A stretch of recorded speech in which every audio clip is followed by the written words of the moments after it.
The air was too cold to scream, so he didn't try, just crawled through twisted metal and the sting of snow biting his skin. Behind him, the jet's nose was buried like a guilty secret, steam rising where fire had failed to catch. His knuckles were raw, eyes stinging from wind and smoke. But he was alive. Breath came in clouds, each one a reminder, you're still here. He looked up at the sky, gray, wide, empty, the kind of sky that doesn't promise rescue. The cabin looked like it had been opened by a giant hand. Seats shredded, overhead bins twisted open like ribs. Snow blew through a missing window, soft but relentless, frosting the fabric of first-class silence.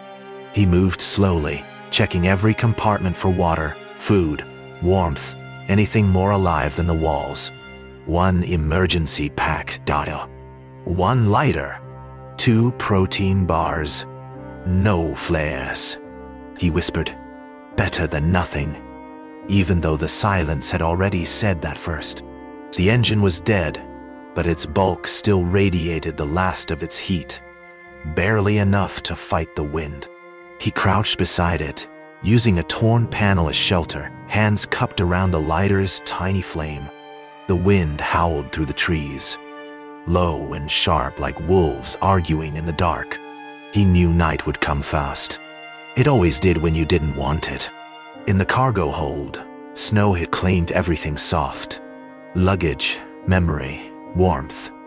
Buried in white silence, he pulled an emergency blanket free, fingers numb, and found a half-burned photograph beneath it.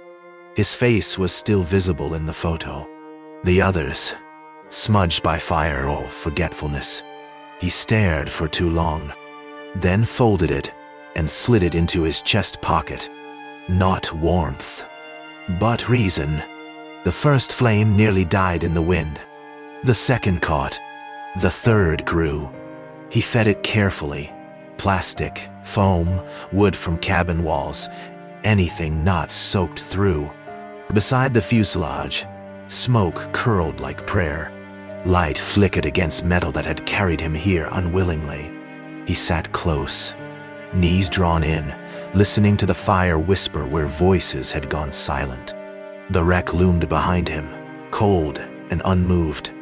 But at least now, he wasn't the only thing breathing. The first light didn't warm. It only revealed what the dark had hidden. Frost had crept across the metal overnight, like the wreck was trying to disappear into the mountain. He stood, joints stiff, breath fogging, and moved slowly toward the fire's dead heart. One ember blinked at him, still alive. Like him, beneath a drift of snow, he found a suitcase, unzipped, sagging quiet. Inside, a journal ruined by melt. A phone cracked through the middle. The screen blinked once, then died. He held it like a relic, then tossed it into the snow without ceremony. The wing angled toward the sky, stiff as a warning finger. He climbed it slowly, boots slipping, snow stinging his eyes.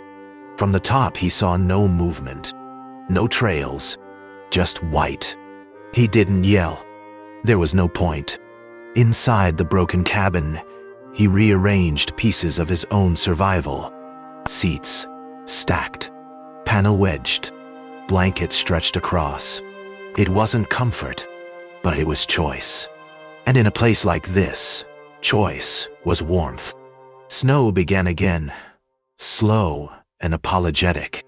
He sat beside the fire, writing on torn insulation with blackened wire. Day 1. Alive. Hungry. Cold. Still here. Ye almost I. The letters blurred from heat shimmer, not tears. He watched them dry, watched the night come back, then fed the fire one more seat cushion. He pulled down the half-melted panel and stared at the mess of wires like a puzzle missing the picture. His fingers were stiff, the tips numb, but he twisted and pressed and hoped anyway.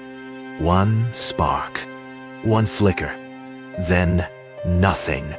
But for a second, he thought he heard static, The tail loomed above him like a monument to luck, or the lack of it.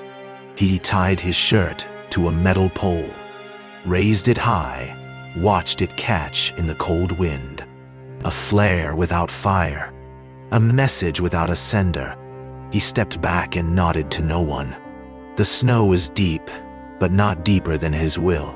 He dragged the metal like a pen, carving wide, slow letters across the slope. LP took over an hour.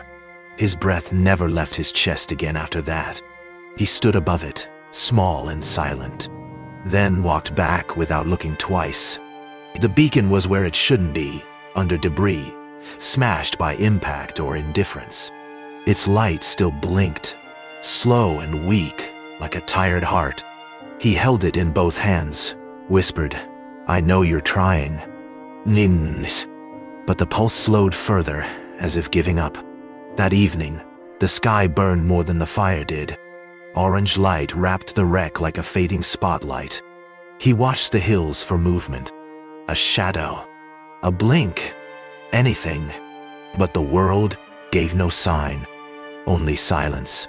Only wind. He whispered, "I'm still here," just in case someone heard.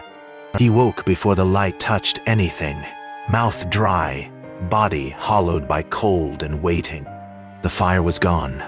Only shadows left now, curling beneath the fuselage like forgotten breath. He sat up slowly, and for the first time, looked away from the wreck. There was nothing more to find, he knew that, but still checked every compartment again. One canteen, a flare, a lighter, a length of wire, a cracked compass. He slid them into the duffel like sacred tools, then zipped it shut. Tight. Final dotty dial. He walked to the nose section, scarred, blackened, still smelling of ozone and loss. His fingers brushed the side as if it were skin, not steel. "Thank you," he whispered. Not to the machine, but to the moment it hadn't taken him. And then he turned away. For good. The forest waited like a test, with no map, no trail, no promise. Each step broke fresh snow. Each breath pushed fog into the unknown. He didn't know if rescue would come.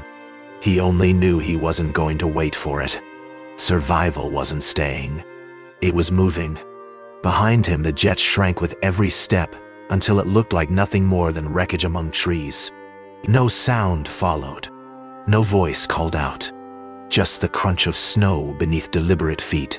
Footprints cut a perfect line through the untouched white. And ahead, sunlight bled between branches, like the beginning of a second life.